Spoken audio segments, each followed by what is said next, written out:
ಬಾಗಲಕೋಟೆ ಲಿಂಗಾಯತರನ್ನ ಸೆಳೆಯಲು ಕೈ ಪ್ಲಾನ್ ಮಾಡ್ತಾ ಇದೆ. ಪಂಚಮಸಾಲಿ ಮುಖಂಡರ ಸಭೆ ಕರೆದು ರಣತಂತ್ರ ರೂಪಿಸ್ತಾ ಇದೆ ಕಾಂಗ್ರೆಸ್ ಸರ್ಕಾರ. ಬಾಗಲಕೋಟೆ ಲಿಂಗಾಯತರನ್ನ ಸೆಳೆಯೋಕೆ ಕೈ ಪ್ಲಾನ್.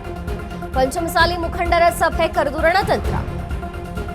ಬಿಜೆಪಿ ಪಂಚಮಸಾಲಿ ಮುಖಂಡರಿಗೆ ಸಿದ್ದು ಟಕ್ಕರ್. ಬಿಎಸ್ವೈ ಜಗದೀಶ್ ಶೆಟ್ಟರ್, ಬೊಮ್ಮಾಯಿ, ಯತ್ನಾಳ್ ಬಿಜೆಪಿ ನಾಯಕರ ಪ್ರಚಾರ ಬೆನ್ನಲ್ಲೇ ಸಿಎಂ ಅಲರ್ಟ್ ಆಗಿದ್ದಾರೆ. ವಿಜಯಾನಂದ ಕಾಶಪ್ಪನವರವರ ನೇತೃತ್ವದಲ್ಲಿ ಸಭೆ.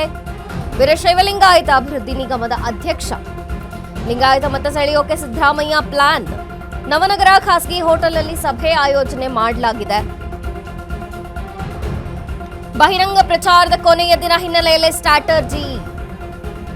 ಗೆಲುವಿಗಾಗಿ ಎಲ್ಲಾ ರಣತಂತ್ರ ಹೆಣಿತಿದ್ದಾರೆ ಸಿಎಂ. ಹೇಗೆ ದಾವಣಗೆರೆ ದಕ್ಷಿಣ ಪ್ರತಿಷ್ಠೆ ಕಣವೋ ಅಫ್ಕೋರ್ಸ್ ಬಾಗಲಕೋಟೆ ಕೂಡ. ಇಲ್ಲಿ ಪಂಚಮಸಾಲಿ ಮತಗಳೇ ನಿರ್ಣಾಯಕ. ಲಿಂಗಾಯತ ಮತಗಳನ್ನು ಸೆಳೆಯೋಕೆ ಈಗ ಕೈ ಪ್ಲಾನ್ ಮಾಡ್ತಾ ಇದೆ. ಪಂಚಮಸಾಲಿ ಮುಖಂಡರ ಸಭೆ ಕರೆದು ರಣತಂತ್ರವನ್ನ ರೂಪಿಸಲಾಗ್ತಾ ಇದೆ.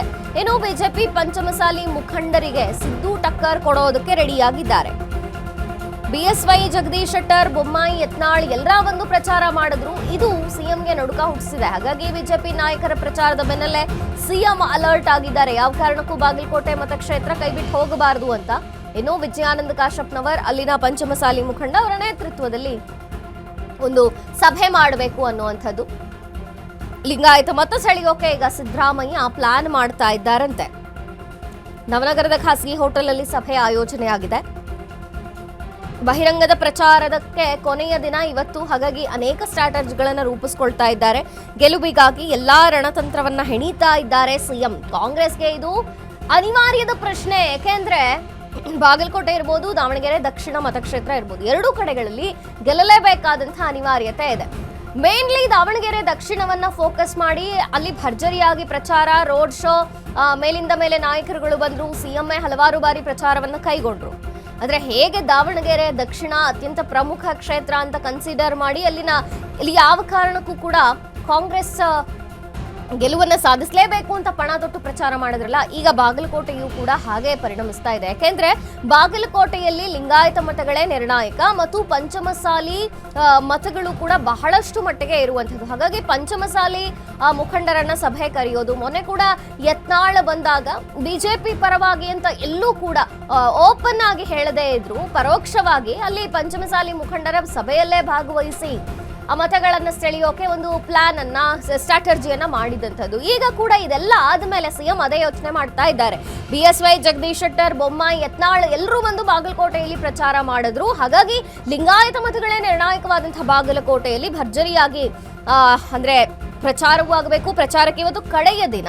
ಈ ನಿಟ್ಟಿನಲ್ಲೇ ಕೆಲವು ಸ್ಟ್ರಾಟರ್ಜಿಗಳನ್ನ ರೂಪಿಸಿ ಗೆಲುವಿಗಾಗಿ ರಣತಂತ್ರವನ್ನ ಮಾಡ್ತಾ ಇದ್ದಾರೆ ಸಿಎಂ. ವಿಜಯಾನಂದ ಕಾಶಪ್ಪನವರ ನೇತೃತ್ವದಲ್ಲಿ ಸಭೆ. ವೀರಶೈವ ಲಿಂಗಾಯತ ಅಭಿವೃದ್ಧಿ ನಿಗಮದ ಅಧ್ಯಕ್ಷ. ಲಿಂಗಾಯತ ಮತ ಸೆಳೆಯೋಕೆ ಸಿದ್ದರಾಮಯ್ಯ ಪ್ಲಾನ್ ಮಾಡ್ತಾ ಇದ್ದಾರೆ. ಅಫ್ಕೋರ್ಸ್ ಬಾಗಲಕೋಟೆಯೂ ಕೂಡ ಗೆಲ್ಲಲೇಬೇಕಾದಂತಹ ಅನಿವಾರ್ಯತೆ ಈಗ ಕಾಂಗ್ರೆಸ್ಗೆ ಇದೆ. ಮತ್ತು ಅಲ್ಲಿ ಬಿಜೆಪಿಯ ಪ್ರಚಾರದ ಅಲೆ ಕೂಡ ಒಂದು ಮಟ್ಟಿಗೆ ಜೋರಾಗಿದೆ. ಈ ಬಗ್ಗೆ ಹೆಚ್ಚಿನ ಮಾಹಿತಿಯನ್ನ ಕೊಡ್ತಾರೆ ಪ್ರತಿನಿಧಿ ಆನಂದ್. ಎಸ್ ಆನಂದ್, ಈಗ ಸಿಎಂಗೆ ಒಂದು ರೀತಿ ಟೆನ್ಷನ್ ಆಗೇ ಪರಿಣಮಿಸಿದೆ. ಯಾಕೆಂದ್ರೆ ಬಿಜೆಪಿಯ ಹಲವಾರು ನಾಯಕರು ಜೊತೆಗೆ ಯತ್ನಾಳ್ ಸೇರಿದಂತೆ ಭರ್ಜರಿಯಾಗಿ ಅಲ್ಲಿ ಪ್ರಚಾರ ಮಾಡಿದ್ರು ಬಾಗಲಕೋಟೆಯಲ್ಲಿ. ಸದ್ಯಕ್ಕೆ ಹೇಗಿದೆ ಅಲ್ಲಿನ ಕಾಂಗ್ರೆಸ್ ಸಂದರ್ಭ ಮತ್ತು ಪರಿಸ್ಥಿತಿ? ಮಂಜರಿ, ಏನಂದ್ರೆ ಈಗ ಬಾಗಲಕೋಟೆ ಉಪಚುನಾವಣೆ ಕಾವು ಒಂದು ರಂಗೇರುತ್ತದೆ ಅಂತ ಹೇಳ್ಬೋದು. ಯಾಕಂದ್ರೆ ಈಗಾಗಲೇ ಅಂತಿಮ ಘಟ್ಟಕ್ಕೆ ಬಂದಿರುವ ಪ್ರಚಾರದ ಹಿನ್ನೆಲೆಯಲ್ಲಿ ಮುಖ್ಯಮಂತ್ರಿ ಸಿದ್ದರಾಮಯ್ಯನವರು ಇಂದು ಪಂಚಮಸಾಲಿ ಸಮಾಜದ ಮತ್ತು ಲಿಂಗಾಯತ ಸಮಾಜದ ಮುಖಂಡರೊಂದಿಗೆ ಒಂದು ಚರ್ಚೆ ನಡೆಸಿದ್ರು. ಯಾಕಂದ್ರೆ ಈಗ ಈ ಹಿಂದೆ ಬಿಜೆಪಿಯವರು ಏನು ಪಂಚಮಸಾಲಿ ಸಮಾಜದ ಮಾಜಿ ಸಚಿವರುಗಳಾದಂತಹ ಸಿ ಪಾಟೀಲ್ ಇರ್ಬೋದು, ಮುರುಗೇಶ್ ನಿರಾಣಿ ಇರ್ಬೋದು, ಮತ್ತು ಯತ್ನಾಳ್ ಇರ್ಬೋದು, ಅವರೆಲ್ಲ ಸೇರಿ ಬಿಜೆಪಿ ಪಕ್ಷದ ವತಿಯಿಂದ ಪ್ರಚಾರಕ್ಕಾಗಿ ಒಂದು ಸಭೆ ಮಾಡಿ ಬಿಜೆಪಿ ಪಕ್ಷ ಪರವಾಗಿ ಒಂದು ಪ್ರಚಾರ ಮಾಡಿದ್ದಾರೆ. ಈ ಹಿನ್ನೆಲೆಯಲ್ಲಿ ಅವರು ಮತಗಳನ್ನು ಸೆಳೆಯುವ ಯತ್ನ ಹಿನ್ನೆಲೆಯಲ್ಲಿ ಇವರು ಸಿದ್ದರಾಮಯ್ಯನವರು ರಣತಂತ್ರ ಮಾಡಿ ಈಗ ಕಾಂಗ್ರೆಸ್ ಪಕ್ಷದಲ್ಲಿ ಇರುವಂತ ಏನು ವೀರಶೈವ ಲಿಂಗಾಯತ ಅಭಿವೃದ್ಧಿಯ ಅಧ್ಯಕ್ಷರಾಗಿರುವಂತ ವಿಜಯಾನಂದ ಕಾಶ್ಯಪ್ನವರ ಜೊತೆಗೆ ಹಾಗೂ ವಿನಯ್ ಕುಲಕರ್ಣಿ ಅವರ ಜೊತೆಗೆ ಸೇರಿಕೊಂಡು ಒಂದು ಪಂಚಮಸಾಲಿ ಸಮಾಜದ ಮತ್ತು ಲಿಂಗಾಯತ ಸಮಾಜದ ಒಂದು ಸಭೆ ನಡೆಸಿದ್ದಾರೆ. ಆ ಸಭೆಯಲ್ಲಿ ಪ್ರಮುಖವಾಗಿ ಎಲ್ಲ ಜನಾಂಗದವರು ನೀವು ನಮ್ಮೊಂದಿಗಿದ್ರೆ ನಾವು ಮುಂದೆ ನಿಮಗೆ ಮೀಸಲಾತಿ ಸೇರಿದಂತೆ ಹಲವಾರು ಒಂದು ಯೋಜನೆಗಳು ನಿಮ್ಮ ಪರವಾಗಿ ಮಾಡ್ತೀವಿ ಅಂತ ಹೇಳಿ ಒಂದು ಭರವಸೆ ನೀಡುತ್ತಿದ್ದಾರೆ. ಹೀಗಾಗಿ ಒಟ್ಟಾರೆ ಈ ಬಿಜೆಪಿ ಅವರು ಏನ್ ಮಾಡ್ತಿದ್ದಾರೆ ಅದಕ್ಕೆ ಪ್ರತಿತಂತ್ರವಾಗಿ ಸಿದ್ದರಾಮಯ್ಯನವರು ಕಾರ್ಯರೂಪ ಮಾಡ್ತಿದ್ದಾರೆ ಅಂತ ಹೇಳ್ಬೋದು. ಹೀಗಾಗಿ ಈ ಒಟ್ಟಾರೆ ಸತಾಯಗತೆ ಏನಾದ್ರು ಮಾಡಿ ಈ ಉಪಚುನಾವಣೆಯಲ್ಲಿ ಕಾಂಗ್ರೆಸ್ ಪಕ್ಷ ಜಯ ಗಳಿಸಲೇಬೇಕೆಂಬುದೊಂದು ಜಿದ್ದು ಹಿಡಿದಂತೆ ಆಗಿದೆ ಅಂತ ಹೇಳ್ಬೋದು ಮಂಜರಿ. ಓಕೆ ಆನಂದ್, ಥ್ಯಾಂಕ್ ಯು ನಿಮ್ಮೆಲ್ಲ ಮಾಹಿತಿಗಾಗಿ. ಎಸ್, ಸಿಎಂ ಈಗಾಗಲೇ ಅಲ್ಲಿನ ವೀರಶೈವ ಲಿಂಗಾಯತ ಮುಖಂಡರ ಸಭೆಯನ್ನ ಕರೆದು, ಪಂಚಮಸಾಲಿ ಮುಖಂಡರ ಸಭೆಯನ್ನ ಕರೆದು ಸ್ಟ್ರಾಟಜಿಗಳನ್ನು ರೂಪಿಸ್ತಾ ಇದ್ದಾರೆ. ಹೇಗಾದ್ರೂ ಶತಾಯಗತಾಯ ಬಾಗಲಕೋಟೆಯಲ್ಲಿ ಕಾಂಗ್ರೆಸ್ ಗೆಲುವಿಗಾಗಿ ಸಿಎಂ ಗೇಮ್ ಪ್ಲಾನ್ ಮಾಡ್ತಾ ಇದ್ದಾರೆ. ವೀರಶೈವ ಲಿಂಗಾಯತ ಮತಗಳೇ ಅಲ್ಲಿ ನಿರ್ಣಾಯಕ ಬಾಗಲಕೋಟೆಯಲ್ಲಿ. ಹಾಗಾಗಿ ನವನಗರದ ಖಾಸಗಿ ಹೋಟೆಲ್ನಲ್ಲಿ ಸಿಎಂ ಸಭೆ ಆಯೋಜನೆ ಮಾಡ್ತಾರೆ. ಬಹಿರಂಗ ಪ್ರಚಾರದ ಕೊನೆಯ ದಿನವಾದ ಹಿನ್ನೆಲೆಯಲ್ಲೇ ಸ್ಟ್ರಾಟಜಿಯನ್ನು ರೂಪಿಸ್ತಾ ಇದ್ದಾರೆ.